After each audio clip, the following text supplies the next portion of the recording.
Electrostatics में अगर पहले तो थ्योरी में अगर कोई डाउट हो, थ्योरी में अगर किसी को कुछ भी समस्या हो तो वो पूछ लीजिए। इलेक्ट्रोस्टैटिक्स की थ्योरी में अगर कुछ भी डाउट हो तो आप अच्छे से सोच लो क्या क्या पढ़ा था अपन ने, कहीं किसी थ्योरी के पॉइंट में किसी को कोई भी डाउट आ रहा है तो पूछ लो। ठीक है, जस्ट अ सेकेंड।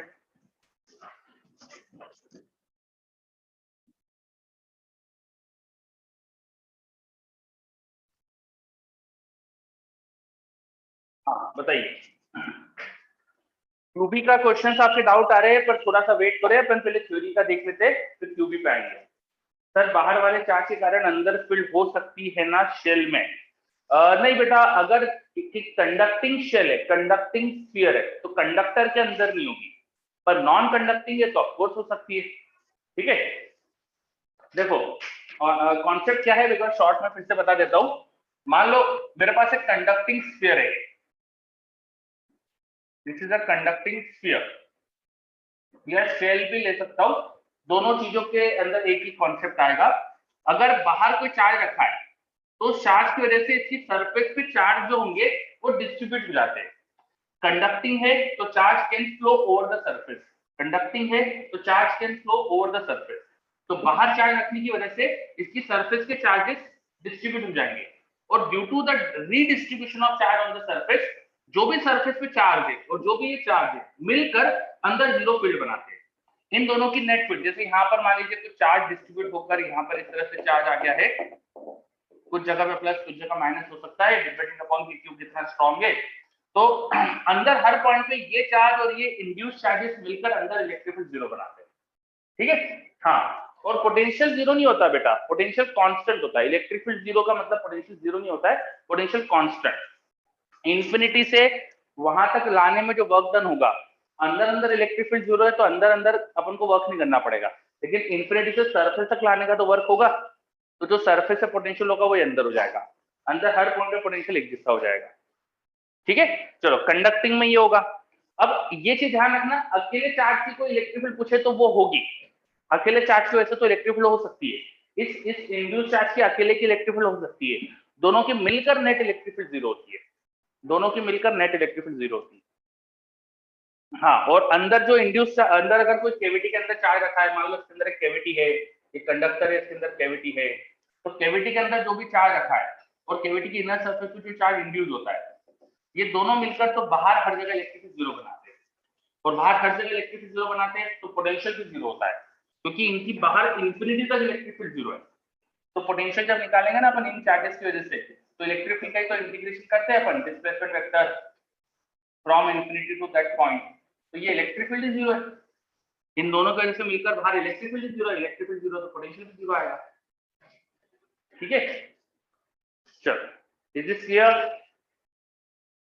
पर ये नॉन कंडक्टिंग होता ना, अगर ये स्फीयर नॉन कंडक्टिंग होगा ना तो ये सारी बातें सही नहीं है, फिर तो नॉन कंडक्टिंग में चार्ज रीडिस्ट्रीब्यूट नहीं होगा, तो वहां कॉन्सेप्ट अलग हो जाते हैं।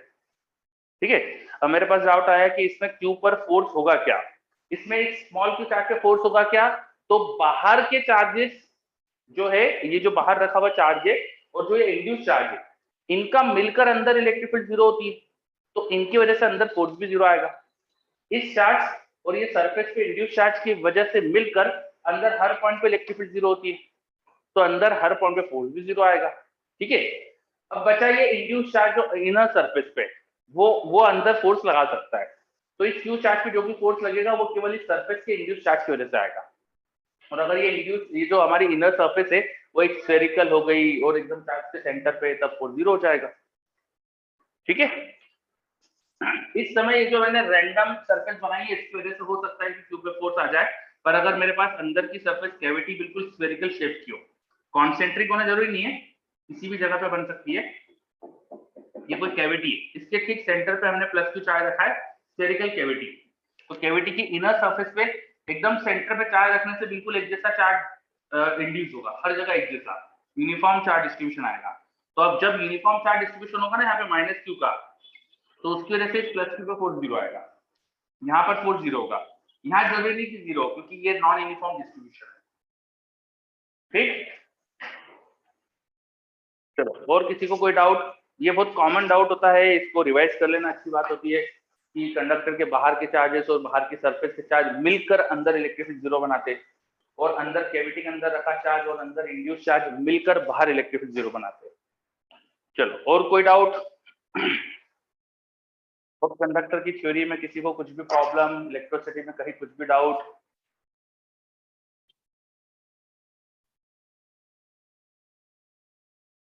मैं देख रहा हूँ ओनली 36 स्टूडेंट ज्वाइन, 35 लोग है, तो बाकी बच्चे शायद रिवीजन क्लास के हिसाब से ज्वाइन नहीं करे, या तो कुछ उनको वो क्लास के ऊपर नीचे होने से कोई दिक्कत हो गई। ठीक है, बाहर वाले चार्ज कैविटी में पोटेंशियल अफेक्ट कर सकते हैं। बेटा पोटेंशियल कांस्टेंट होता है, बाहर वाले चार्जेस की वजह से कांस्टेंट पोटेंशियल होता है। तो पोटेंशियल होता है तो हम बोलेंगे ऑफ कोर्स कि पोटेंशियल तो है, अफेक्ट कर सकते हैं, ये सेंटेंस समझ नहीं आया है ना? तो मैथ्स में भी कम थे, ओके, शायद कम ही आया आज आप। सर अपन रिवीजन कर भी चुके हैं सेम चैप्टर का, तो मे बी हाँ वही ठीक है, हो सकता है। ग्रेविटेशन लोगों को अब बहुत बार हो चुका है, 2-3 बार, तो अब ठीक है। इलेक्ट्रोस्टैटिक्स में और कुछ डाउट?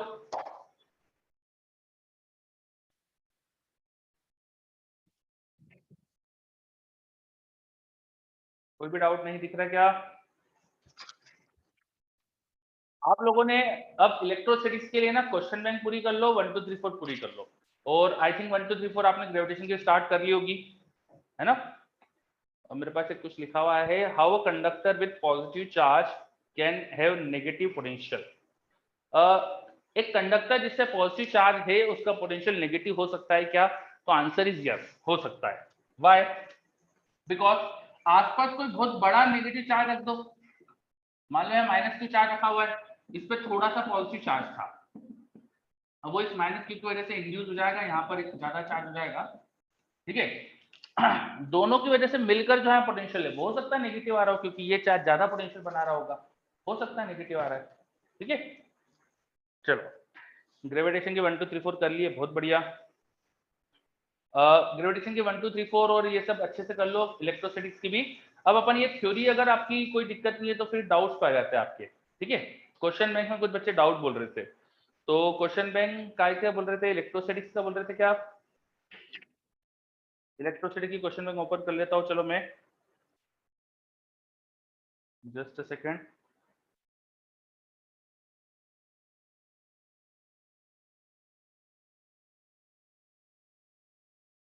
क्वेश्चन बैंक इलेक्ट्रोस्टैटिक्स,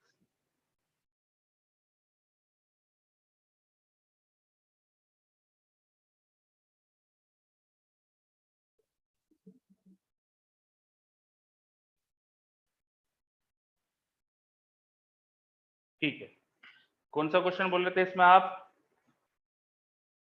मैंने ओपन कर लिया इलेक्ट्रोसिटी की क्वेश्चन बैंक, तो कौन सा क्वेश्चन बोल रहे थे आप? क्वेश्चन 51 आया एक तो मेरे पास डाउट, ठीक है, मैं 51 पढ़ता हूँ। Two small balls having same mass and charge and located on the same vertical at height h1 and h2 are thrown in the same direction along the horizontal at the same velocity v. The first ball touches the ground at a distance L from the initial vertical. At what height will the second ball be at the instant? The air drag and the other air drag and the charges induced should be neglected.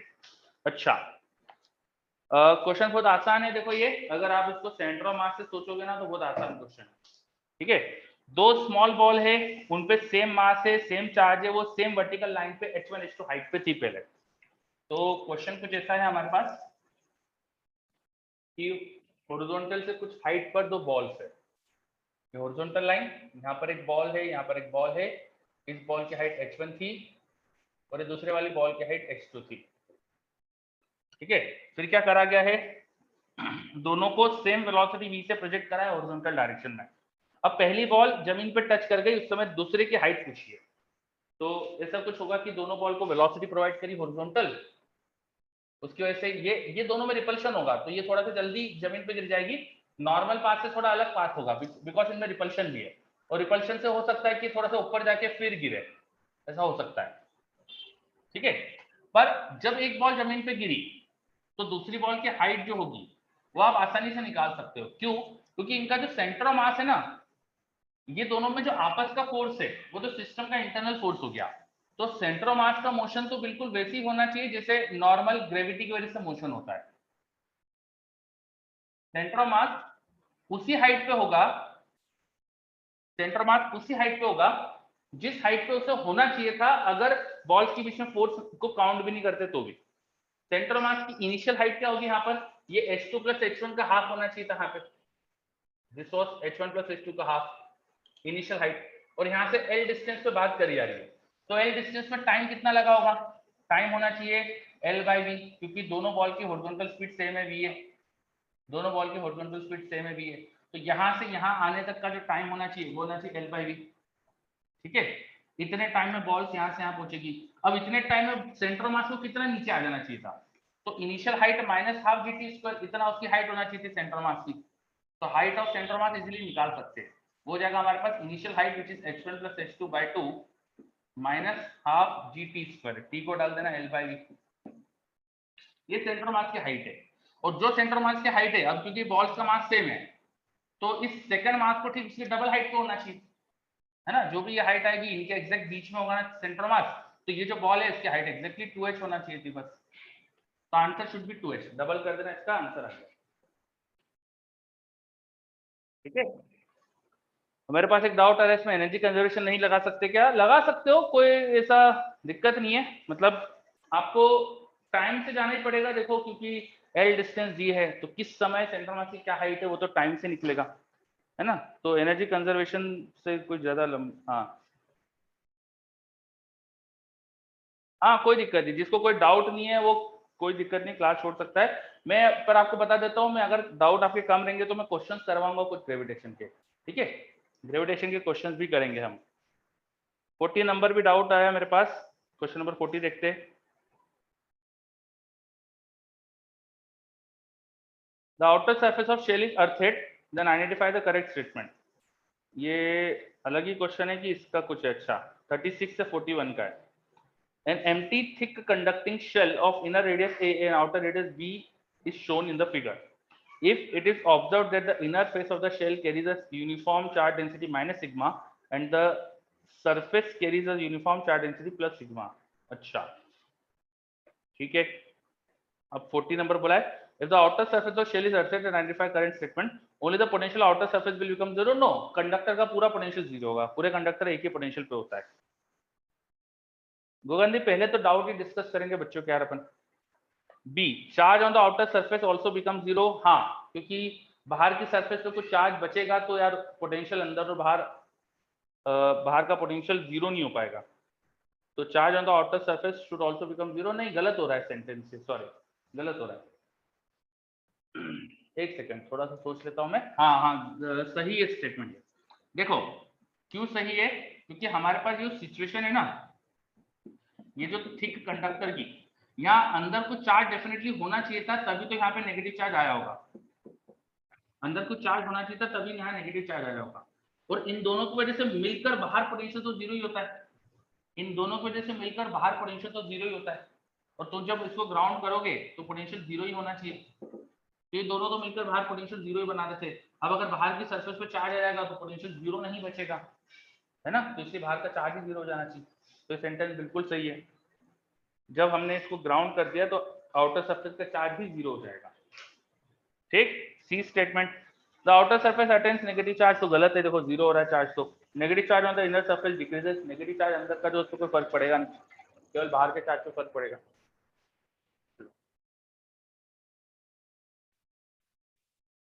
हाँ ठीक है, ऐसा कर लेंगे browsing. चलो और कोई किसी को डाउट, 35 का बी, क्वेश्चन 35 का B, electric field covers electric field converges, okay, at origin whose magnitude is given by expression where r is the distance measured from the origin, the total charge contained in any spherical volume which is centered at origin is negative, तो इसका कौन से में doubt है आपको, B में, the total charge contained in any spherical volume is particular location of its center is negative। अगर देखो यहाँ पे रो कांस्टेंट अगर आ जाएगा ना, चार्ज डेंसिटी अगर कांस्टेंट आ जाएगी तो फिर कहीं पर भी स्फेरिकल वॉल्यूम एक ही रेडियस का बनाएंगे तो एक ही चार्ज आएगा, तो आपको ये चेक करना है 35 के बी में कि चार्ज डेंसिटी कांस्टेंट आ रही है क्या, तो जो फर्स्ट का आंसर है, अगर मान लो फर्स्ट का आंसर कुछ आया वो सीधा सीधा आर क्यूब पे डिपेंडेंट है अगर, है ना, इसका मतलब वो वॉल्यूम पे डिपेंडेंट हो गया, क्योंकि रो इंटू 4/3 r³ ये होना चाहिए था चार्ज। अगर फर्स्ट पार्ट का आंसर सीधे सीधा r³ के प्रोपोर्शनल आ रहा है, इसका मतलब ये हो गया कि रो कांस्टेंट है। रो कांस्टेंट होगा तो फिर बी सही हो जाएगा। समझ में आ रहा हार्दिक? ये पॉइंट समझ में आया कि चार्ज अगर सीधा सीधा वॉल्यूम के प्रोपोर्शनल दिख रहा है, इसका मतलब ये डेफिनेटली रो कांस्टेंट है। अब फिर कहीं पर भी सेम रेडियस का स्फीयर बनाओ तो सेम चार्ज आना चाहिए। चलो, और किसी को कोई डाउट? क्वेश्चन बैंक का आखिरी क्वेश्चन बहुत अच्छा था, आई होप कि सबने करा होगा। 58, अच्छा वही डाउट ही पूछ लिया। ओके, बता देते हैं। देखो, क्वेश्चन नंबर 58 में बहुत सिंपल सा लॉजिक लगाना है आपको। बहुत आसान क्वेश्चन है, पर वो लॉजिक नहीं पता हो तो फिर बहुत डिफिकल्ट लगता है।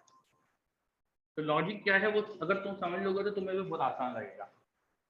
देखो, मान लो ये हमारे दो चार्जेस है जो क्वेश्चन में दिए हुए हैं, Q1 एंड Q2, है ना, एक पॉजिटिव नेगेटिव दिया हुआ है। और इनको जोड़ने वाली लाइन से जो इलेक्ट्रिक फील्ड लाइन यहां से अल्फा एंगल पे इमिट हो रही है, जो इलेक्ट्रिक फील्ड लाइन यहां से अल्फा एंगल पे इमिट हो रही है, ऐसा बोला है कि वो दूसरे चार्ज पे बीटा एंगल पे टर्मिनेट होती है। ठीक है, अब आप इमेजिन करो यहाँ पे अल्फा एंगल का एक कोन, एक अल्फा एंगल का एक कोन इमेजिन करो। Try to imagine a cone of alpha angle here. Similarly try to imagine a cone of beta angle here. Try to imagine a cone of beta angle here. ठीक है, जो भी field line इसके अंदर अंदर emit हो रही होगी यहां से, वो उधर टर्मिनेट होगी इसी कोन के अंदर। सही बात है क्या? हाँ गोपाल, ये डिस्कस भी हुआ था अपना। यस, जो भी फील्ड लाइन इस कोन के अंदर से इमिट होगी वो यहाँ इस कोन के अंदर ही टर्मिनेट होगी। जिसको भी ये डाउट था समझिए अच्छे से। ठीक है, जो भी फील्ड लाइन इस कोन के अंदर से इमिट होगी वो इस कोन के अंदर यहाँ टर्मिनेट होगी। अब एक पॉइंट चार्ज से एक कोन के अंदर कितनी फील्ड लाइन इमिट होती है? पॉइंट चार्ज, ये कोन का अगर यहाँ पे सेमी वर्टेक्स एंगल अल्फा है, तो जो भी इसका सॉलिड एंगल होगा उससे हम निकाल सकते हैं कि यहाँ पे कितनी फील्ड लाइन इमिट होगी। जो इसका सॉलिड एंगल होगा उससे निकाल सकते हैं कितनी फील्ड लाइन इमिट होगी। The total number of field line emitted by charge is q by epsilon not. इसको कोन के सॉलिड एंगल से मल्टीप्लाई कर दे, डिवाइड कर they complete solid angle of 3D 4 पाई, तो ये हो गया इतने सॉलिड एंगल में निकलने वाली फील्ड लाइन का नंबर। और जितनी फील्ड लाइन यहाँ से निकल रही है वो इसी बीटा, यहाँ पर टर्मिनेट हो रही बीटा एंगल में। तो for the charge Q2 the number of field line terminated in angle beta वो इतनी होना चाहिए। क्या समझ में आ रहा है? एक चार्ज के लिए इस कोन के अंदर कितनी फील्ड लाइन आएगी वो हम ऐसे निकाल सकते थे। इस चार्ज से इस कोन के अंदर कितनी फील्ड लाइन इमिट हो रही होगी वो ऐसे निकाल सकते हैं। इन दोनों को इक्वेट कर दिया मैंने, बस अब हो जाएगा क्वेश्चन। चलो, किसी को भी और कोई डाउट क्वेश्चन बैंक में?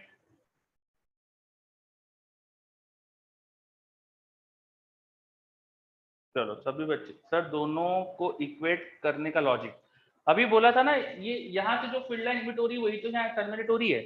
The number of field line emitted in this cone should equal to number of field line entering in this cone, जो यहाँ टर्मिनेट हो रही है इस कोन के अंदर उसके बराबर है।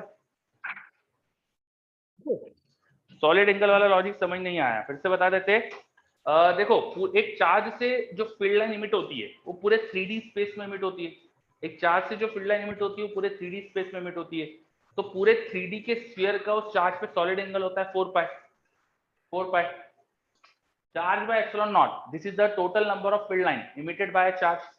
Charge by epsilon naught, this is the total number of field line emitted by a charge. Total number of field line divided by 4 pi, ये हो जाएगा यूनिट सॉलिड एंगल में निकलने वाली field line. Unit solid angle में निकलने वाली field line into जिस सॉलिड एंगल में तुम्हें फील्ड लाइन का नंबर चाहिए वो एंगल मल्टीप्लाई कर दो तो आ जाएगा। ठीक है, ओके, और बहुत बढ़िया। चलो, और कुछ डाउट? क्वेश्चन बैंक सबकी कंप्लीट?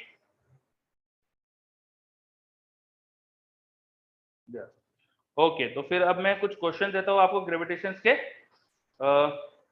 बोर्ड पे दूंगा मैं, है ना, वो आपके ग्रुप पे नहीं सेंड कर रहा, वो सॉफ्ट में नहीं है, फोटो खींच के देना पड़ेंगे। जस्ट अ सेकंड, आपके ग्रुप पे एक बार मैसेज कर दूं।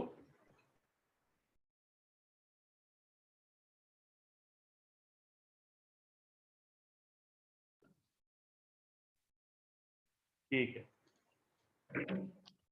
ओके।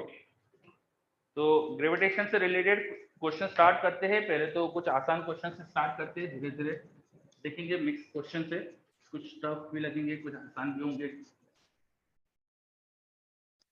पहला क्वेश्चन देखो, to planets are performing circular motion about sun. Two planets are performing circular motion about sun in radius r1 and r2. In radius r1 and r2. With speed varying inversely at square root of their radius. Find the angle between the radius of these two planets when their relative angular velocity is zero. You need to find angle between, जैसे एक particle यहाँ, एक planet यहाँ पर है, एक planet यहाँ पर है, तो ये एंगल क्या होना चाहिए जिससे रिलेटिव एंगुलर वेलोसिटी जीरो आ जाए, रिलेटिव एंगुलर वेलोसिटी जीरो आ जाए। Angle theta for which relative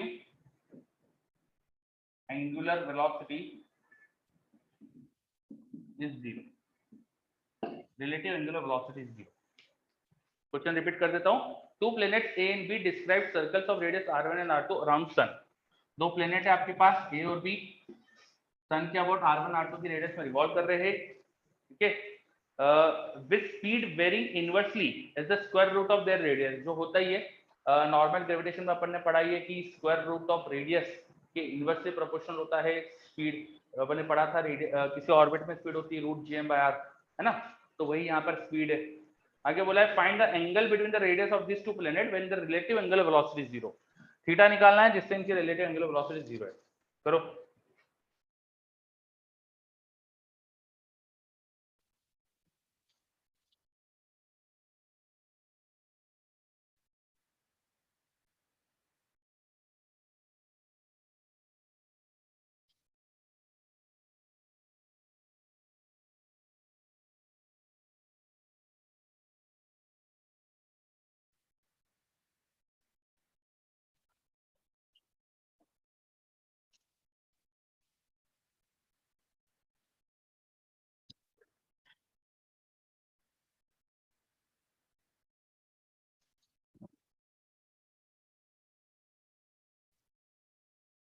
To find theta when relative angular velocity is zero.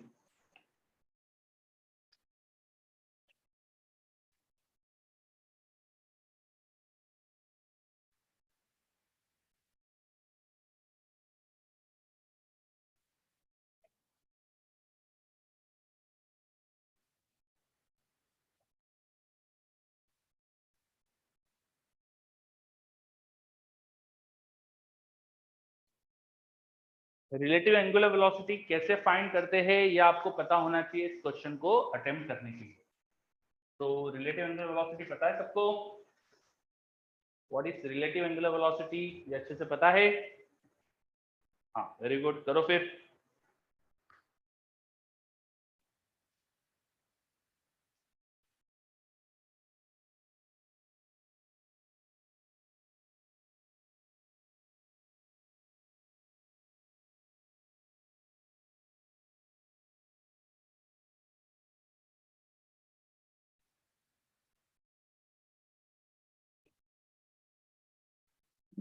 Okay Gagandeep, check करते।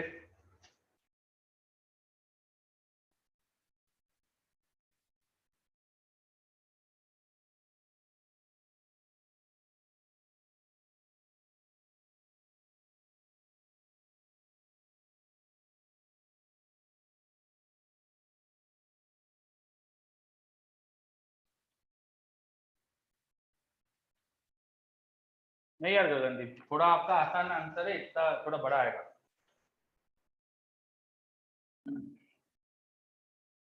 यशवर्धन, एनर्जी कंजर्व करके बेटा रिलेटिव एंगुलर वेलोसिटी निकालना है, इसमें एनर्जी कंजर्वेशन की कोई जरूरत पड़ेगी नहीं आपको।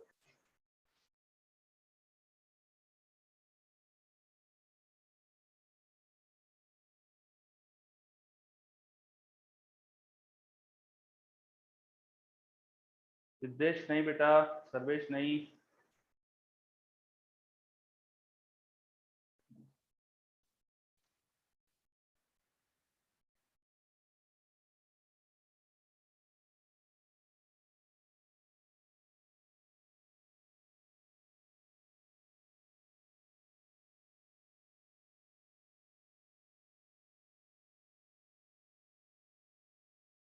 नहीं गोपाल, एक पॉइंट से रिलीज नहीं करा है। क्वेश्चन में फिर से रिपीट करता हूं, सन के अबाउट दो प्लेनेट अपनी अपनी रेडियस R1 R2 में रिवॉल्व कर रहे थे।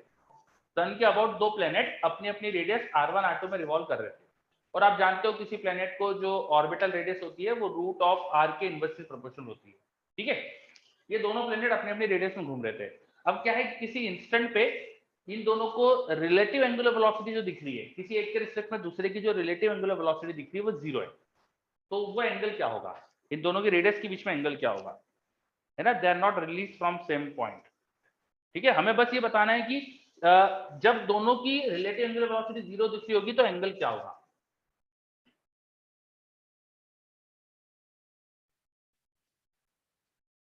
हाँ बिल्कुल सही बुराउद्दीन। चलो एक हिंट दे देता हूं मैं, रिलेटिव एंगुलर वेलोसिटी कैसे निकाली जाती है। ये जो रिलेटिव एंगुलर वेलोसिटी है ना, आपको किसी एक पार्टिकल की दूसरे पार्टिकल के रिस्पेक्ट में अगर आपको रिलेटिव एंगुलर वेलोसिटी निकालनी है तो पहले आप निकालेंगे इसकी रिलेटिव वेलोसिटी क्या है, velocity of B with respect to A क्या है, फिर उसका परपेंडिकुलर कंपोनेंट लेंगे। मान लो दोनों को जो जोड़ने वाली लाइन है उससे थीटा एंगल पर है, उससे थीटा अल्फा अल्फा कुछ एंगल पर है, मान लो ये अल्फा मान लेते हैं। ठीक है, तो इसका परपेंडिकुलर कंपोनेंट निकालते हैं।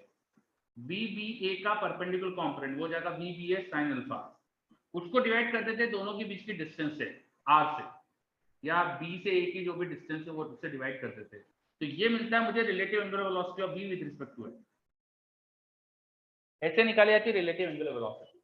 फिर से रिपीट कर रहा हूं, एक के रिस्पेक्ट में दूसरे को देखो, एक के रिस्पेक्ट में दूसरे को देखो, दूसरे की जो वेलोसिटी है उस वेलोसिटी का परपेंडिकुलर कंपोनेंट लो, और जो भी वो परपेंडिकुलर कंपोनेंट आएगा उसको बीच के डिस्टेंस से डिवाइड कर दो। This is how we calculate relative angular velocity. ठीक है, असीम गलत है।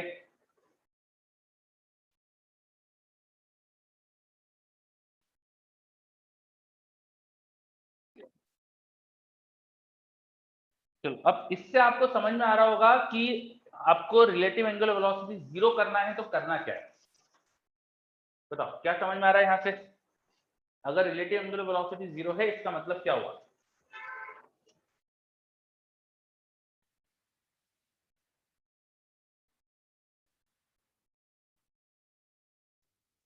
रिलेटिव एंगुलर वेलोसिटी जीरो है, नहीं बेटा सर्वेश गलत है। अल्फा जीरो हो गया, yes, V A B sine alpha को जीरो करना है, बिल्कुल सही।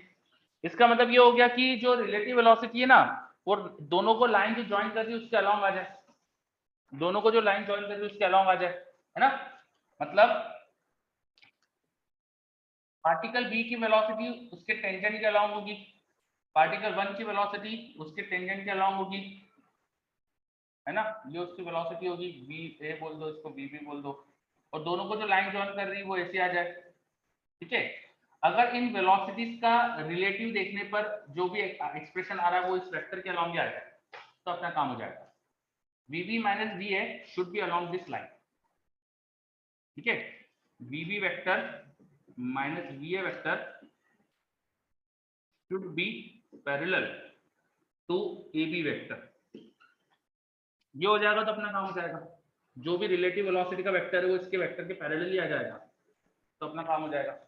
सही बात है, यस। अब दिमाग लगाओ ये कैसे करेंगे।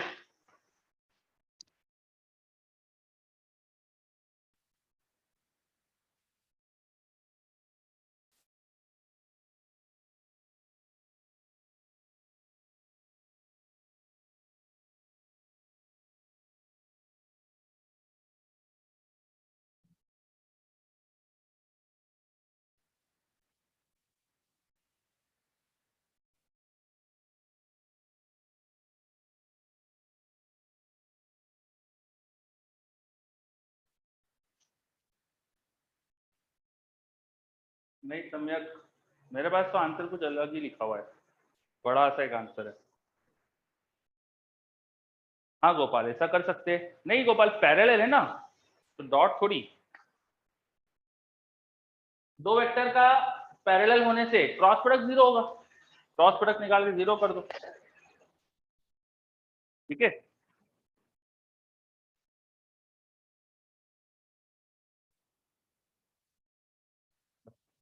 तो इसको करने के लिए पहले तो सारे वेक्टर्स ढंग से लिखना चाहिए, तो थोड़ा सा वेक्टर ढंग से लिख पाऊं मैं, इसलिए डायग्राम थोड़ा करेक्ट कर रहा हूं मैं, ताकि हम वेक्टरली चीजों को अच्छे से लिख पाए,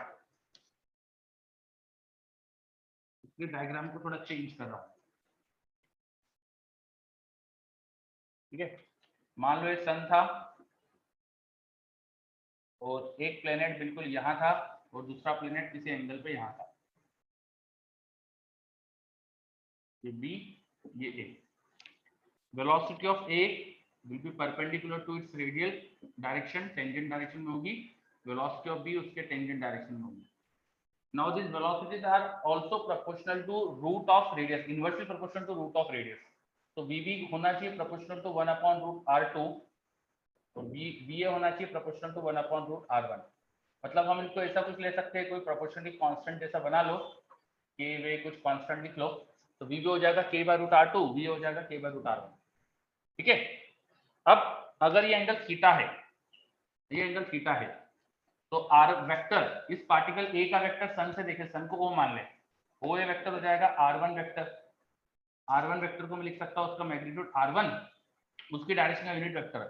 मान लो इधर एक्स एक्सिस है और ऊपर वाई एक्सिस था, तो ये आई कैप आ जाएगा। ओबी वेक्टर, उसका मैग्नीट्यूड r2 cos थीटा आई प्लस sin थीटा जे, ये लिख देंगे, ये एक्स और वाई एक्सिस मान लिया, तो बी पॉइंट का वेक्टर मिल जाएगा मुझे। अब ये जो वेक्टर है वेलोसिटी ऑफ ए वेक्टर, वो पूरा वाई एक्सिस के अलोंग है, तो उसे लिख देंगे k upon root r1 Y axis के अलोंग थी J cap. Velocity of B vector, किसी रेडियस के परपेंडिकुलर वेक्टर कैसे निकालते हैं, मैंने एक क्वेश्चन में आपको सिखाया था,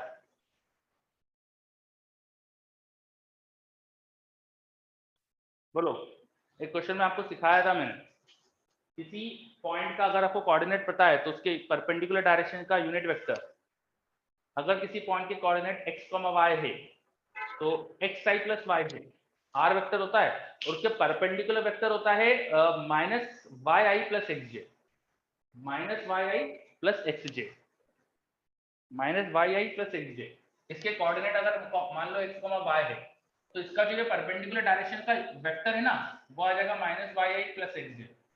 यूनिट वेक्टर के लिए इसका मैग्नीट्यूड से डिवाइड कर लेना, तो इस डायरेक्शन का जो यूनिट वेक्टर है वो मिल गया आपको। याद करो एक क्वेश्चन में करा था अपन नहीं, चलो। तो ऐसा है कि अपन को ये चीजें सब याद होनी चाहिए, कभी किसकी कहाँ जरूरत पड़ जाए, है ना, तो मैथ्स पता होना चाहिए, मैथ्स से बेसिकली है। बस अब बीबी वेक्टर तुम लिख सकते हो, बीबी वेक्टर लिख सकते हो आप, तो वो हो जाएगा उसका magnitude which is k by root r2 और उसकी डायरेक्शन का यूनिट वेक्टर।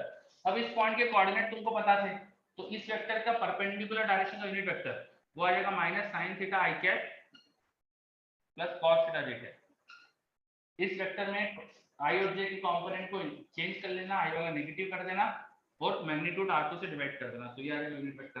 अब तुम्हें सब चीज मिल गई, अब करना क्या है भाई, ये जो लाइन आएगी ए से बी वेक्टर वो निकालो, रिलेटिव वेलोसिटी निकालो, दोनों पैरेलल है तो क्रॉस प्रोडक्ट जीरो कर दो,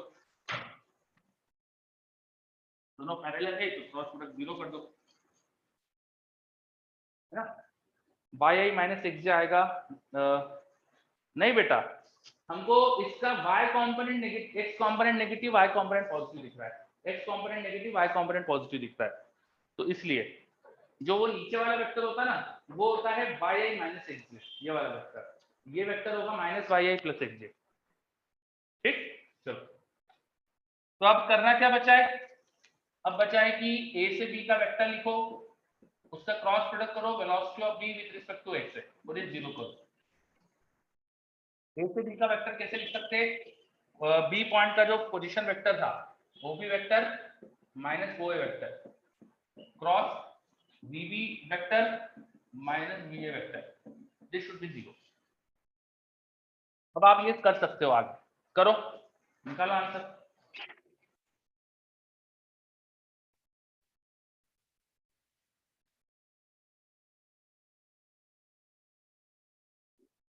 चलिए आंसर जल्दी से।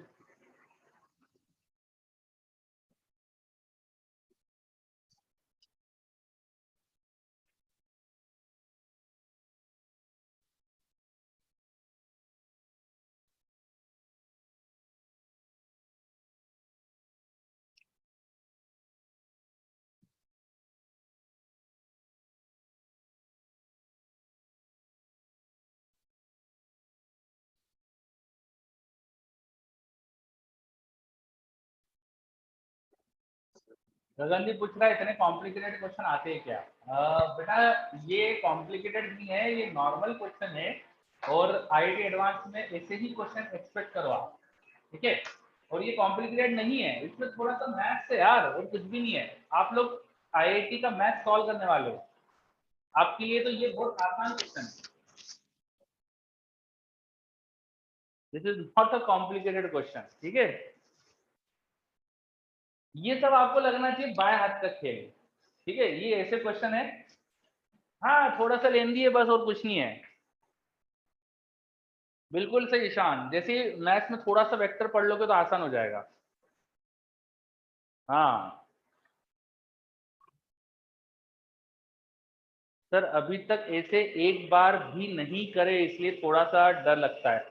कोई बात नहीं, अब मैं कराऊंगा तभी तो आपको आएंगे, इसलिए तो करा रहा हूं मैं, ताकि डर खुले आपका, है ना? धीरे धीरे डर ही खुलेगा आपका, ऐसे क्वेश्चन हैंडल करना चाहिए, जितना करेंगे उतना आसान लगने लगेगा।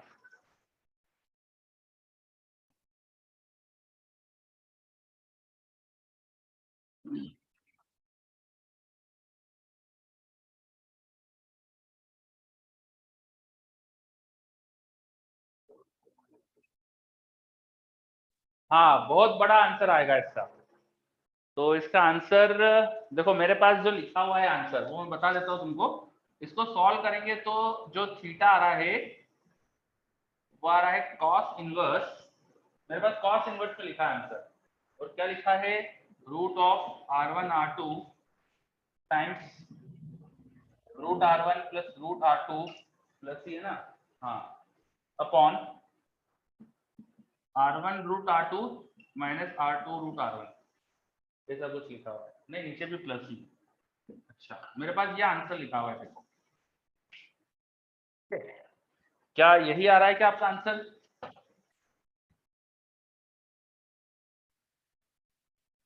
यस सम्यक का आ गया, बहुत बढ़िया सम्यक, very good.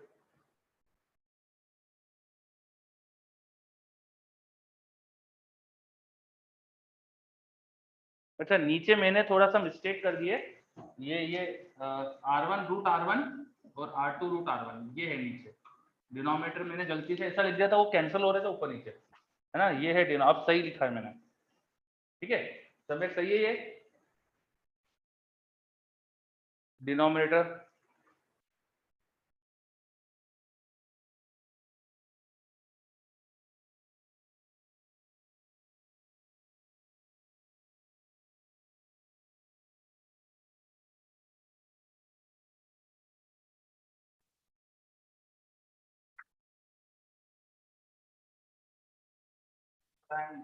Yes sir, okay very good.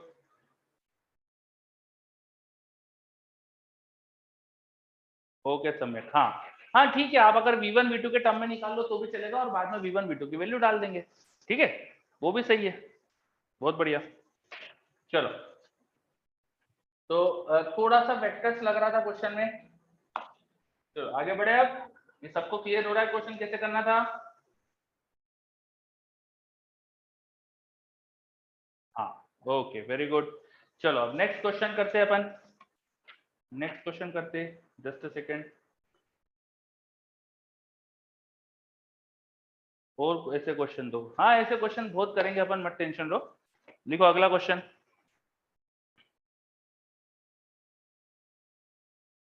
लिखिए, मैं बोल रहा हूँ क्वेश्चन लिखिए। A satellite is revolving around the earth in circular orbit. A satellite is revolving around the earth in circular orbit of radius r. A satellite is revolving around the earth in circular orbit of radius r and velocity v naught, and velocity v naught. A satellite is revolving around Earth in circular orbit of radius r and velocity v naught. A particle is projected from the satellite. A particle is projected from the satellite. उस satellite से एक particle project करा है. A particle is projected from the satellite in forward direction.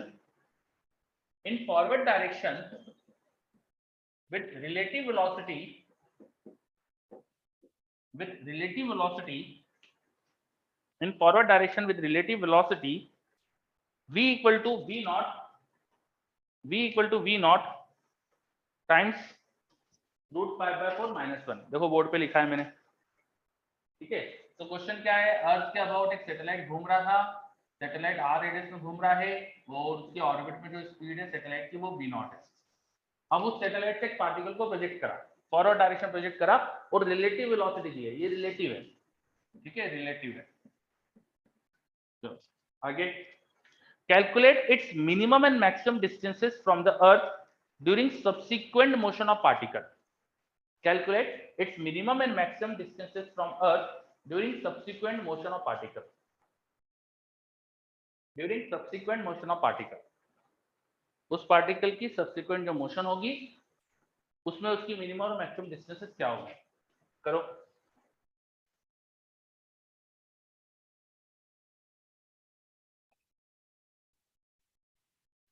ये मुझे लग रहा है क्वेश्चन आपके लिए आसान हो रहा है. ये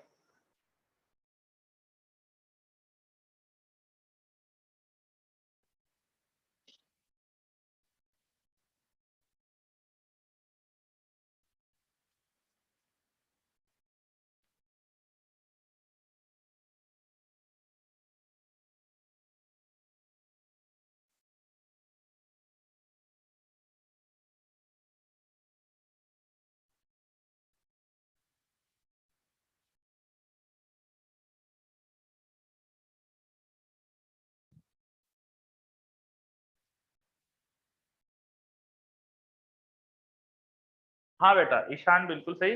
क्वेश्चन में रिलेटिव वेलोसिटी दी गई है आपको. जो पार्टिकल फेंका है, सैटेलाइट से एक पार्टिकल को फेंका है और जो पार्टिकल फेंका है आपने उसकी वेलोसिटी सैटेलाइट के रिलेटिव दे रखी है आपको. यस गोपाल, यस दोनों करना पड़ेगा, और नहीं एंड.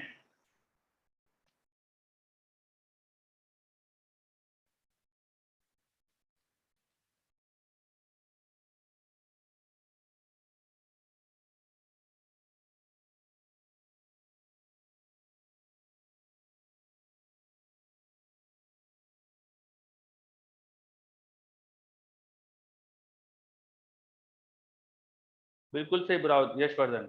बस यही करो, करो निकालो आंसर.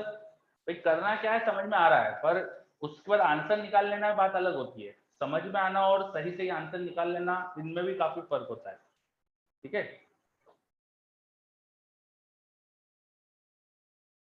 कई बार हमें क्वेश्चन समझ में आ जाता है एग्जाम में पर हम सही से आंसर नहीं निकाल पाते. तो आपको हमेशा ऐसी प्रैक्टिस करना चाहिए. कभी भी किसी क्वेश्चन को आधा अधूरा नहीं छोड़ना है. करो तो 100% आंसर निकालो.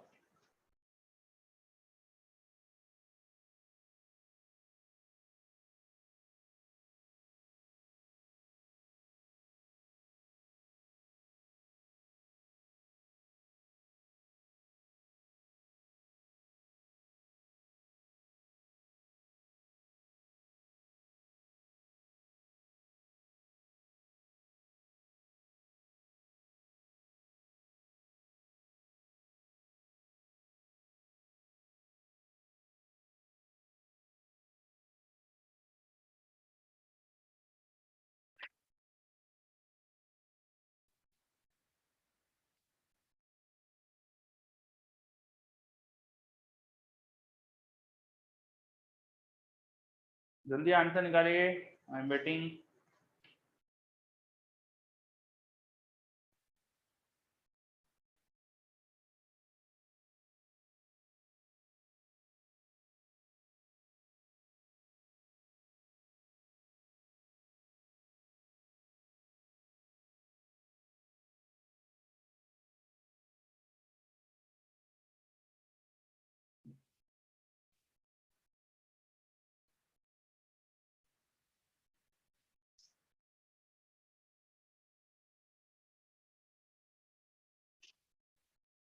तो करना क्या आपको समझ में आया है? हाँ बताओ गगनदीप, करना क्या आपको पता है फिर भी इतना टाइम लग रहा है?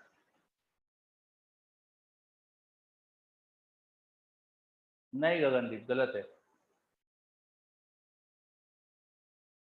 हाँ यशवर्धन।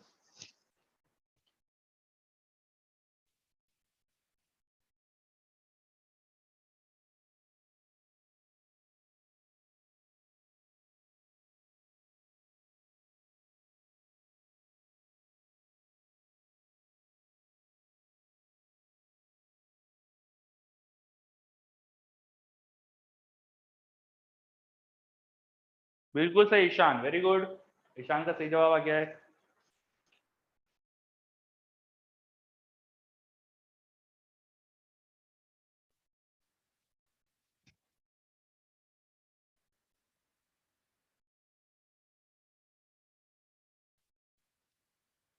देखो रिलेटिव वेलोसिटी ये है पार्टिकल की सैटेलाइट के रिस्पेक्ट में, तो सैटेलाइट से जब उसको छोड़ देंगे उसके बाद इसमें बस v नॉट जोड़ना पड़ेगा, रिलेटिव है। अच्छा एक मिनट, मोमेंटम कंजर्वेशन से निकालना पड़ेगा अपन को, है ना? मास तो दिया ही था अपन को। एक सेकंड,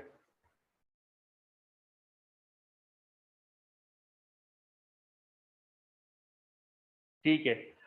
ये मानना पड़ेगा हमको कि जो सैटेलाइट से पार्टिकल फेंका है, पार्टिकल बहुत हल्का है, तो सैटेलाइट का है ना, क्योंकि अदरवाइज सैटेलाइट का मास देना चाहिए था उनको।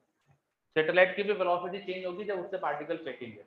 अब पार्टिकल हल्का होगा तो सैटेलाइट की वेलोसिटी में चेंज नेग्लिजिबल होगा। ठीक है, तो हम डायरेक्ट ऐड कर सकते हैं। ये मान के कि पार्टिकल बहुत लाइट है तो डायरेक्ट इसकी वेलोसिटी प्लस सैटेलाइट की ऐड कर दो, तो वेलोसिटी आ जाना चाहिए v नॉट इंटू रूट 5/4।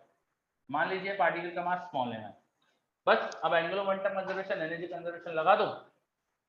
ठीक है, तो अभी जो एंगुलर मोमेंटम है, देखो ये परपेंडिकुलर ही अभी जो वेलोसिटी है अर्थ के सेंटर से, अर्थ के सेंटर से वेलोसिटी परपेंडिकुलर ही है, तो ये डेफिनेटली एक पोजीशन होना चाहिए मैक्सिमम या मिनिमम डिस्टेंस ऑफ अर्थ की, है ना? डेफिनेटली एक पोजीशन ये होना चाहिए maximum minimum distance of earth से। ठीक है, बिकॉज जब मैक्सिमम या मिनिमम डिस्टेंस होती है तो वेलोसिटी परपेंडिकुलर टू रेडियस होती है, तो यहाँ पे वैसे ही है। This is a situation of minimum और मैक्सिमम डिस्टेंस। चलो अब दूसरी वाली डिस्टेंस निकालना है, तो एंगुलर मोमेंटम कंजर्वेशन करो एट अदर पोजीशन। अभी मिनिमम तुम्हें पता है r डिस्टेंस है, यहाँ पे वेलोसिटी थी v नॉट रूट 5/4। जब मैक्सिमम डिस्टेंस है दूसरी वाली पोजीशन जो भी होगी वहां वेलोसिटी v मान लेते हैं, रेडियस r2 मान लेते हैं, और एक एनर्जी कंजर्वेशन लगा दो हाफ m, अभी की वेलोसिटी v नॉट इसका square plus potential energy minus g mm/r should equal to half m बाद की वेलोसिटी v का square plus energy minus g mm/r। ये r या r2 बोला ना इसको, तो यहाँ पे r2 लिख देना।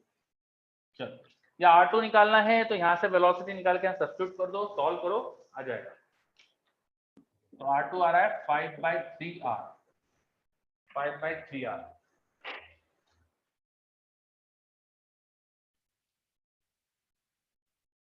ठीक है, चलो आया समझ में? 5/3r।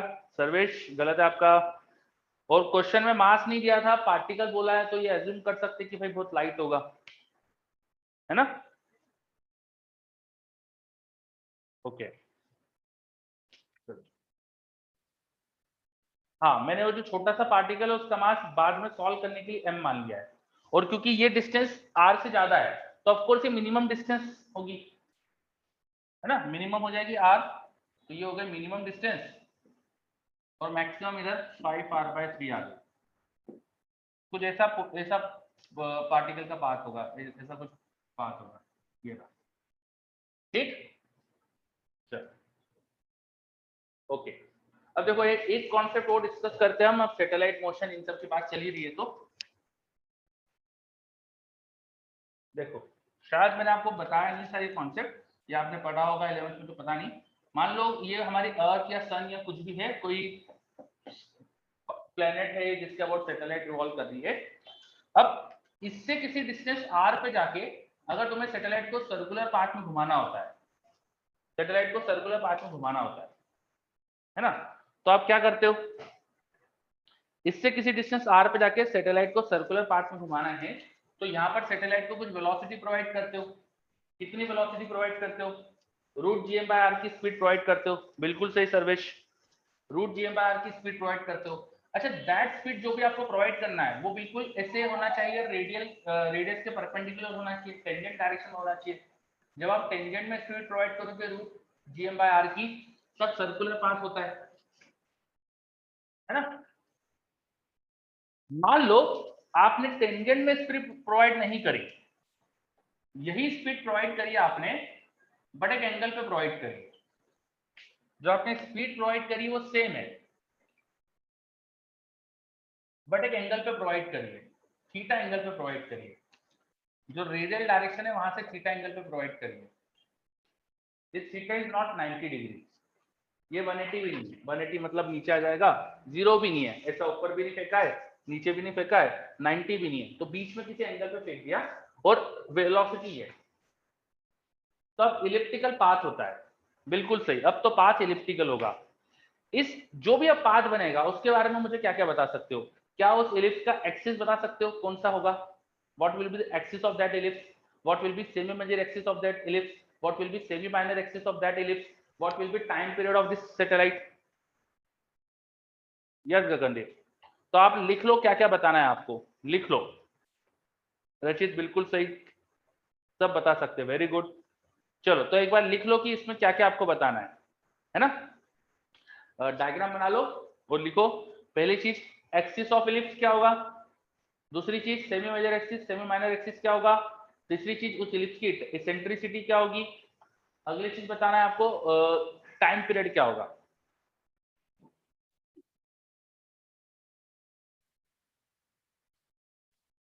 टाइम पीरियड क्या होगा?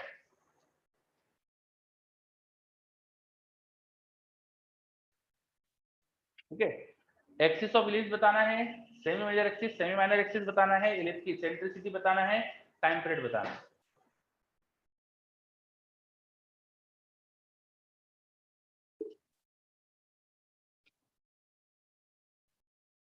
जो भी रिजल्ट आए उसको याद रखना है, क्वेश्चन में स्टार लगा के इसको याद रखना है। ठीक है,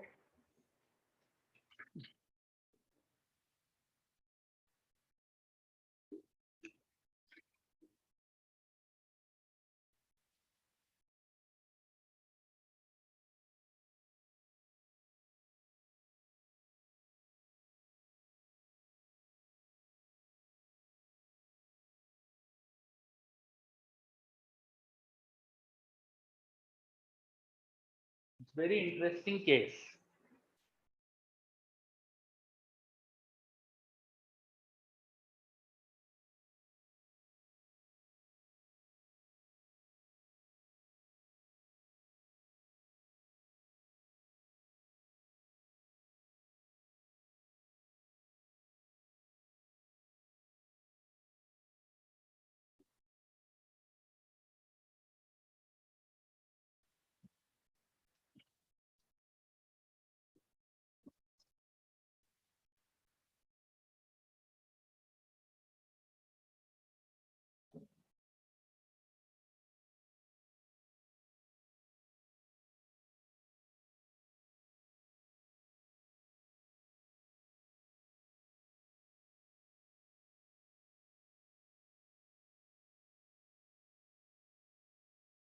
तो जवाब आ गया मेरे पास, यस यशवर्धन, वेरी गुड, बहुत बढ़िया।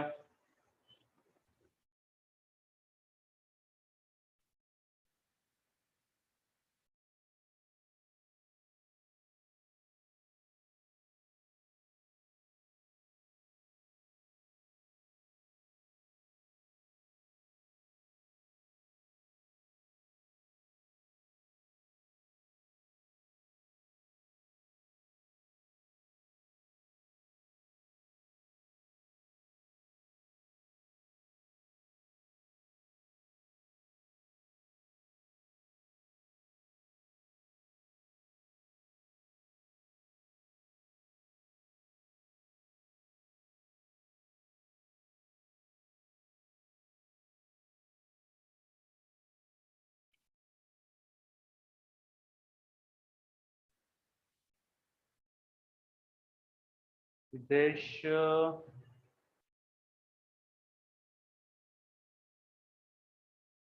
2 नहीं आएगा, ये टोटल मेजर एक्सिस बता रहे हो आप, सेमी नहीं है, टोटल है।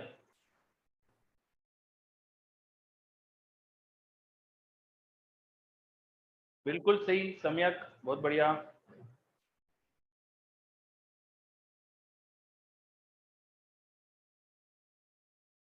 चलो काफी बच्चों के जवाब आ रहे हैं, 2-3 बच्चों के जवाब तो आ ही गए मेरे पास। जरा इलिप्स को ड्रॉ करके सोचो कैसा इलिप्स बन रहा है वो, उस इलिप्स का जो एक्सिस होगा, सेमी मेजर एक्सिस की डायरेक्शन क्या है।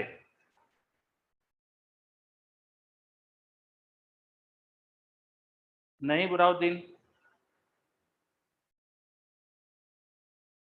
नहीं यशवर्धन, सेमी मेजर एक्सिस की डायरेक्शन क्या होगी, इस इलिप्स का जो एक्सिस होगा, मेजर एक्सिस होगा, उसकी डायरेक्शन कैसी होगी।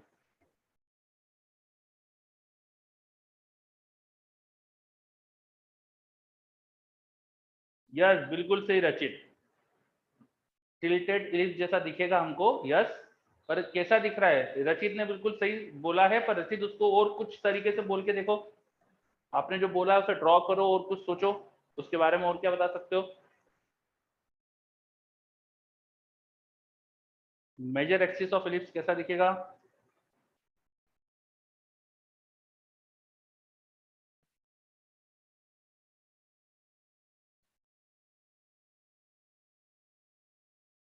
यहाँ पर चलो मैं बताता हूँ, मेजर एक्सिस ऑफ इलिप्स इस तरह का कुछ आता है, जो हमने वेलोसिटी की डायरेक्शन दी ना, बिल्कुल उसके पैरेलल, जो वेलोसिटी की डायरेक्शन है बिल्कुल उसके पैरेलल, रेडियस से वेलोसिटी का थीटा एंगल, तो यहाँ पर भी थीटा एंगल ही होता है, ये बनता है मेजर एक्सिस ऑफ इलिप्स, इस तरह का दिखता है हमको।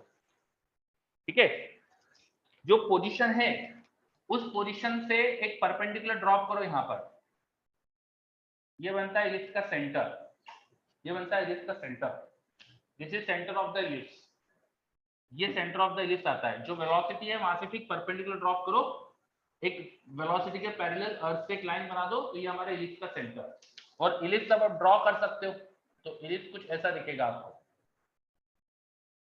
वो इलिप्स कुछ ऐसा दिखता है आपको, इस तरह का कुछ इलिप्स दिखता है हमको।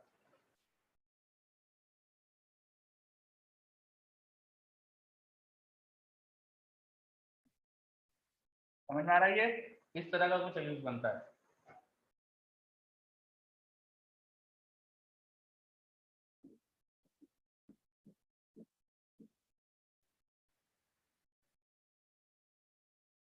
This is very interesting case, जो वेलोसिटी की डायरेक्शन है बिल्कुल उसके पैरेलल इलिप्स का मेजर एक्सिस होता है, इलिप्स का मेजर एक्सिस बिल्कुल जो हमने वेलोसिटी की डायरेक्शन दी उसके पैरेलल होता है, और ऐसा बनता है, उस वेलोसिटी से एक परपेंडिकुलर डालो तो ये हमारे पास आ जाता है सेंटर ऑफ द इलिप्स।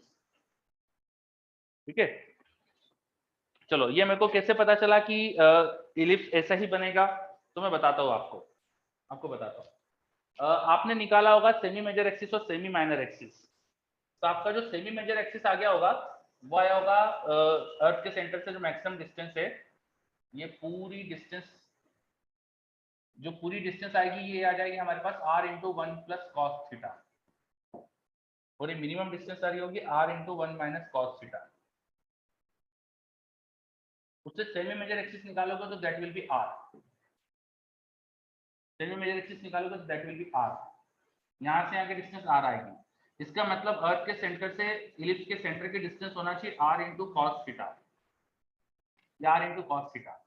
फिर आप जब इस इलिप्स का b कैलकुलेट करोगे ना सेमी माइनर एक्सिस, तो आ रहा है r इंटू साइन थीटा, तो ये कब पॉसिबल है, जब ये r cos थीटा और ये r sin थीटा हो, एग्जैक्टली जब ये एंगल थीटा हो, जब ये एंगल थीटा हो, तो ये r का sin थीटा या r का cos थीटा कॉम्पोनेंट हो जाएगा। ठीक है, बात समझ में आई।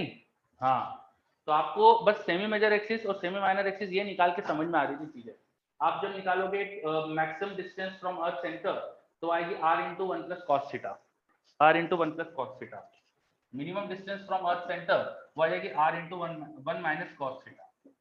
ये निकालना आपको सिखाया था कैसे निकाल सकते हैं, energy conservation, angular momentum conservation. उसके बाद ये सेमी मेजर एक्सिस आ जाएगा, तो सेंटर पता चल जाएगा कहाँ पर है, सेंटर की डिस्टेंस फ्रॉम अर्थ सेंटर देखोगे और फिर वो बी जो आता है वो देखोगे, है ना। तो हमारा जो ए होता है वो हमको पता चल गया आर है, बी पता चल गया हमको आर साइन थीटा आ रहा है, तो ए और बी पता है तो आपको दिख जाएगा कि पोजीशन क्या है। तो जो पोजीशन है ना, बेसिकली वो पोजीशन कैसी है,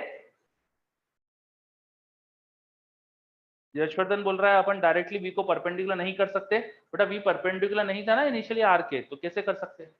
जो पोजीशन है वो position exactly minor axis ellipse को जहां कट करता है वहां पर है, वो माइनर एक्सिस पर है। अर्थ से सेंटर से आर डिस्टेंस है और ये पोजीशन एग्जैक्टली माइनर एक्सिस है ना। आपको यहां से एक और चीज समझ में आ रही है, जितना सेमी मेजर एक्सिस होता है, जितना सेमी मेजर एक्सिस होता है उतना ही फोकस से यहाँ की डिस्टेंस होती है। ये शायद इलिप्स की प्रॉपर्टी होती है, am I right? इलिप्स की शायद ऐसी कुछ प्रॉपर्टी होती है ना कि मेजर सेमी मेजर एक्सिस के बराबर ही फोकस से इस पॉइंट की डिस्टेंस होती है।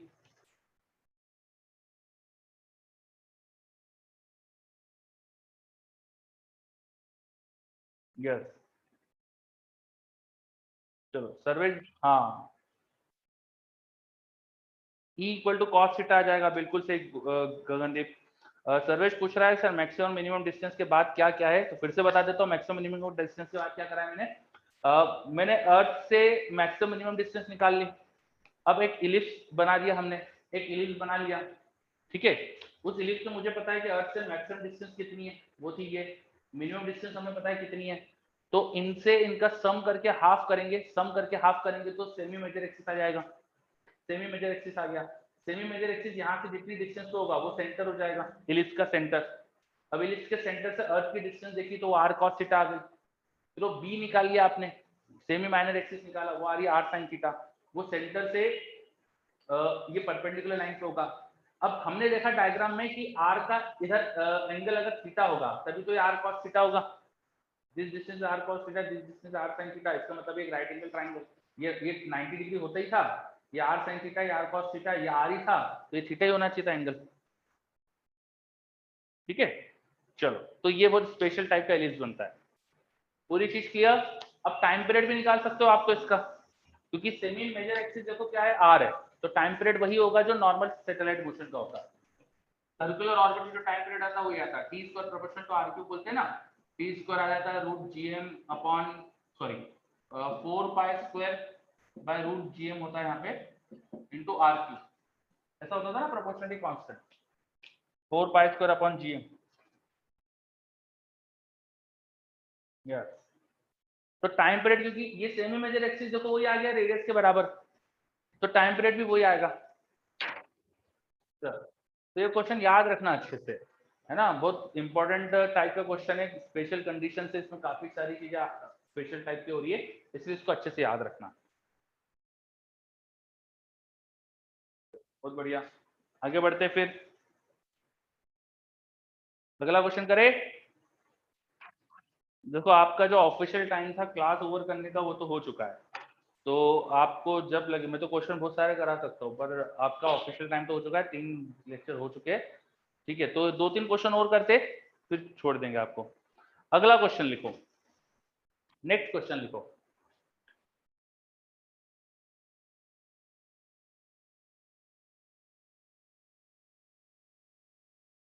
गोपाल, वो अभी जो मैं दे रहा हूँ एक बुक से दे रहा हूँ यार, तो ये व्हाट्सएप पे फोटो खींच के देखता हूँ, मैं ट्राई करूंगा।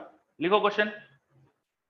To earth satellites two earth satellites move in common plane along circular orbits.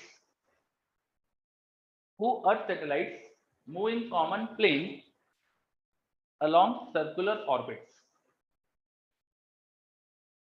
Two earth satellites move in common plane along circular orbits. The orbital radius of one is 7,000 kilometers.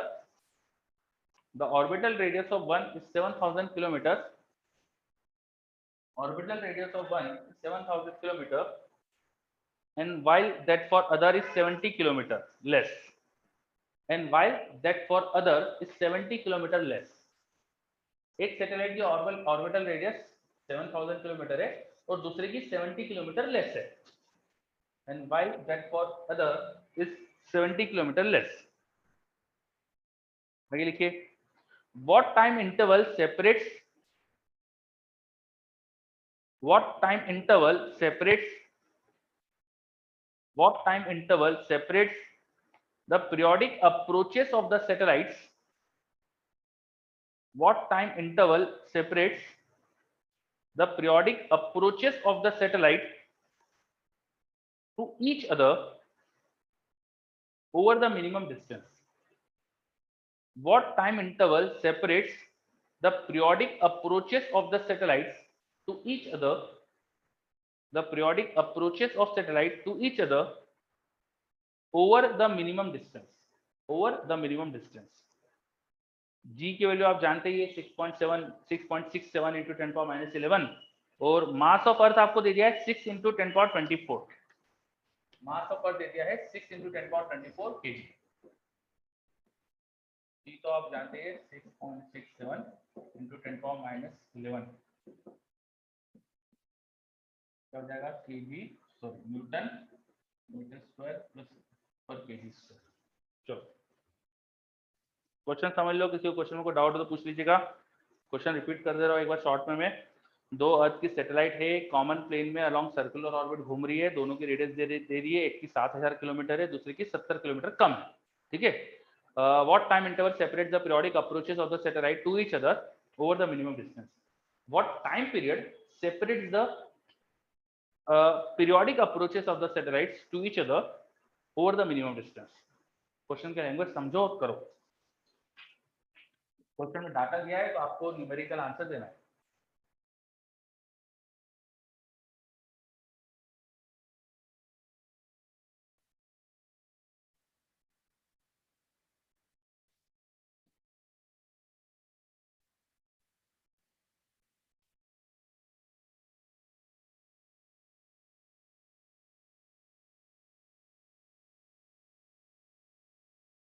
हाँ यशवर्धन, यही थोड़ा सा आपको दिमाग लगाना है. आपको क्वेश्चन समझना ही इसमें इंपॉर्टेंट है.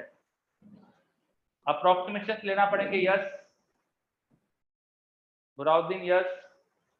क्वेश्चन की लैंग्वेज समझना इंपॉर्टेंट है इसमें कि क्या पूछना चाह रहे हो.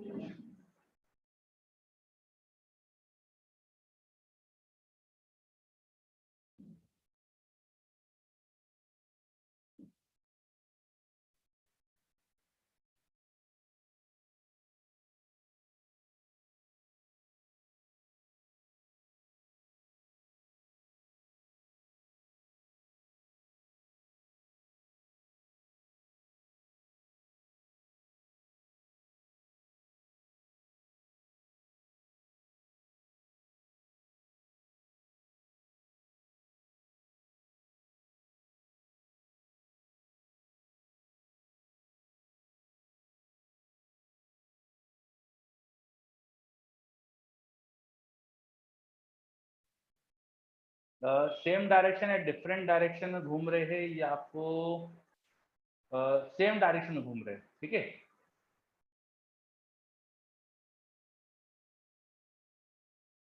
सेम डायरेक्शन में घूम रहे हैं.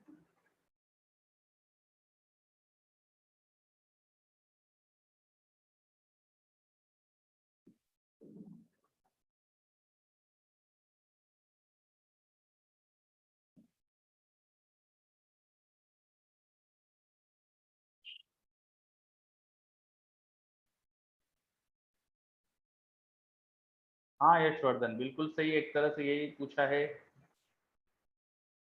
एग्जैक्टली ये नहीं है, थोड़ा सा इसके जैसा है.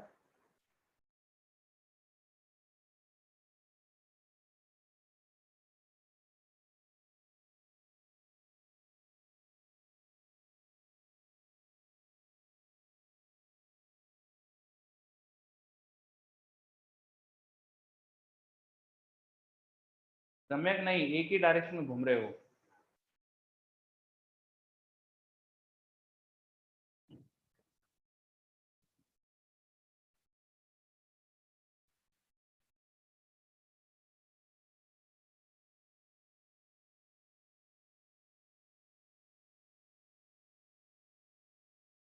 थोड़ा सा दिमाग लगाओ यशवर्धन, एग्जैक्टली ये चीज नहीं पूछी है.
कुछ इस तरह की दो पास के ऑर्बिट्स में दोनों सैटेलाइट रिवॉल्व कर रहे हैं और मैंने बोला है कि आपको एक ही डायरेक्शन में घूम रहे ऐसा मान लेना, ठीक है। तो इन दोनों के ओमेगा में स्लाइट डिफरेंस होगा, एक का ओमेगा थोड़ा ज्यादा होगा, एक का कम होगा, है ना। वेलोसिटी क्योंकि रूट आर के इनवर्स प्रोपोर्शनल होती है, तो 2 pi R by V omega हो जाएगा हमारे पास, और two pi by time period, और टाइम पीरियड हो जाएगा 2 पाई आर बाय वी। तो टाइम पीरियड वो निकाल सकते हैं अपन, T square proportional to R cube होता है उससे, जिसकी रेडियस ज्यादा उसका टाइम पीरियड भी ज्यादा, तो थोड़ा स्लो होगा, तो ओमेगा 2 स्लो होगा ओमेगा 1 से, ओमेगा 1 स्लो होगा ओमेगा 2 से। अब ये दोनों घूम रहे वापस से एक समय ऐसा आएगा जब दोनों वापस एक दूसरे को ओवरकम करेंगे। ओमेगा 2 थोड़ा ज्यादा था तो वो आगे रह गया, और बाद में किसी इंस्टेंट पे ऐसा हो सकता है कि दूसरा पार्टिकल घूम के यहाँ पहुंच गया, पहला भी यहाँ पे आ गया, तो फिर से दोनों मिनिमम डिस्टेंस पे आ गए, ऐसा कुछ हो सकता है, ठीक है। जब भी ऐसा होगा तो दोनों ने जो डिफरेंस ऑफ ओमेगा लेके जो रिलेटिव एंगल कवर करा होगा, दैट शुड बी 2 पाई, है ना। रेडियस के प्रोपोर्शनल होता है टाइम पीरियड बाहर वाले का ज्यादा है तो ओमेगा कम था, तो उसने कम एंगल घुमा होगा, अंदर वाले ने ज्यादा एंगल घुमा होगा, और जितना एक्स्ट्रा एंगल घुमा होगा दैट शुड बी 2 पाई, तो ओमेगा 2 इंटू सम टाइम, जितना भी इसने एंगल कवर करा, minus omega 1 into some time, ये जो डिफरेंस होना चाहिए 2 पाई होना चाहिए। तो जो टाइम है जिसके बाद वापस से सेम मिनिमम डिस्टेंस पे आएंगे, that should be 2 pi upon omega 1 omega 2 minus omega 1। अब ओमेगा कैसे निकाल सकते हैं, T square proportional to R cube था, T square was 4 pi square by root GM into R cube. तो यहाँ पे टी की वैल्यू तुम्हें पता है, इसका रूट रूट लेके क्या आएगी, ये थोड़ा स्क्वायर कुछ गड़बड़ करी है मैंने, तो सही से लिख लेना, ठीक है। अच्छे से लिखिए अगर अपन, तो वेलोसिटी होती है रूट जीएम बाय आर, और टाइम पीरियड हो जाएगा 2 पाई आर बाय वी को लिख देना root G M by R, R की पावर 3/2, हाँ दोनों तरफ स्क्वायर कर लो। टी की वैल्यू चाहिए ना मुझे, तो टी की वैल्यू आ गई। अब ओमेगा लिख सकते हैं अपन, ओमेगा 2 हो जाएगा हमारे पास 2 पाई r2 की power 3/2 upon root G M common ले लो, माइनस r1 की पावर 3/2। रेडियस का तुम्हें डिफरेंस पता है, तो इसमें से r2 की कुछ एक r2 को r1 प्लस जो भी डिस्टेंस है वो लिख देना, है ना। एक की रेडियस तुम्हें पता है r1 है, दूसरे की रेडियस r2 है, इनका तुमको डिफरेंस पता है, तो यहाँ पे r2 को r1 प्लस सम डिस्टेंस लिख दो, दिस r2 कम थी तो उसको लिख सकते हैं r1 माइनस दैट 70 किलोमीटर, उसको d बोल दो, ठीक है। ये यहाँ सब्स्टिट्यूट करो, फिर अप्रोक्सीमेशन वगैरह लगा दो, 2 पाई, नीचे 2 पाई कैंसिल हो गया, रूट जीएम ऊपर चला जाएगा, नीचे r1 माइनस डी सब्स्टिट्यूट कर देते हैं r2 को, तो r1 माइनस डी की पावर 3/2 माइनस r1 की पावर 3/2, r1 कॉमन लो, बाइनोमियल अप्रोक्सीमेशन लगाओ, काम हो जाएगा। मुझे लग रहा है नीचे एक माइनस आ रहा है, तो कुछ मैंने गड़बड़, उसको इन्वर्स कर लो कुछ टाइम पॉजिटिव लाने के लिए, है ना, तो माइनस माइनस लगा लेना बाहर, है ना, कहीं पे मैंने अगर कुछ मिस्टेक करी तो चेंज कर लेना, ठीक, कर लोगे। ओमेगा का एक्सप्रेशन मैंने गलत डाला है, एक बार मैं चेक कर लेता हूँ, हाँ मेरे को लग रहा है मैंने काफी मिस्टेक करी है। ओमेगा हो जाता है 2 पाई बाय टाइम पीरियड, तो ओमेगा को 2 पाई बाय टाइम, अच्छा ये मैंने टाइम पीरियड डाल दिया, जबकि omega 2 pi by time period होता है, तो ये मुझसे गलती हो रही है, यस, ठीक है। चलो तो ये मिस्टेक हो गई थी थोड़ी मुझसे, इसको सही कर लेना। चलो आइडिया समझ में आ रहा है, करना क्या है, ओमेगा दोनों के लिख सकते हो आप 2 पाई बाय टाइम पीरियड करके, फिर ओमेगा का जो भी रेडियस का तुम्हें रिलेशन है वो पता है, तो बाइनोमियल वगैरह लगा के काम हो जाएगा। v equal to R omega से भी कर सकते हैं, यस सर्वेश बिल्कुल सही। अब मेरे पास जो आंसर लिखा हुआ है कैलकुलेशंस कर कुरा के, तो वो आ रहा है करीब करीब 7.27 डेज, 7.27 डेज, इसका आंसर आ रहा है 7.27 डेज, ठीक है। कैलकुलेशंस करना है आपको, ओमेगा की वैल्यू सब्स्टिट्यूट करना है, और फाइनल आंसर 7.27 डेज है। तो मेन कॉन्सेप्ट, मेन चीज ये थी क्वेश्चन में कि कैलकुलेशंस करना पड़ेगा, बाकी कॉन्सेप्ट तो आपको समझ में आ रहा है करना क्या है, ठीक।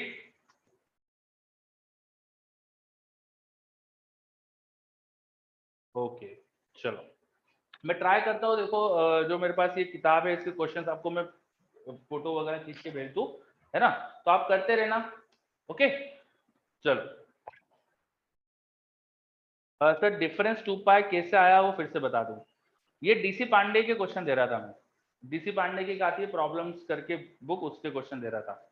देखो ये डिफरेंस 2 पाई क्यों आना चाहिए, अगर दोनों वापस से सेम लाइन में है, दोनों वापस से डिफरेंस में सेम लाइन में है, तो एक के रिस्पेक्ट में दूसरे ने अगर सेम उसी, जैसे किसी एक के रिस्पेक्ट में दूसरे को देखो, एक के रिस्पेक्ट में दूसरे को देखो, मान लो इसके रिस्पेक्ट में इसको देख रहे हैं, तो ये घूम के जब वापस यहाँ आएगा, इसके रिलेटिव जब वापस यहाँ आएगा, तभी हमें सेम लाइन में फिर से दिखेंगे ना। एक के रिस्पेक्ट में दूसरा जो है वो एकदम फूफा एंगल कवर करेगा तभी तो सेम लाइन में आएंगे, बस ये लॉजिक लगाना है। ओके डीसी पांडे की प्रॉब्लम वाली बुक आती है, एक अलग बुक आती है, वो अलग है, आप जो करते हो किताब वो अलग है। ओके बच्चों तो आज अपन यही रुकते हैं, मैं आपको देखता हूँ, ट्राई करता हूँ अगर मैं बुक भेजता हूँ। ओके चलो बाय सबको, टेक केयर।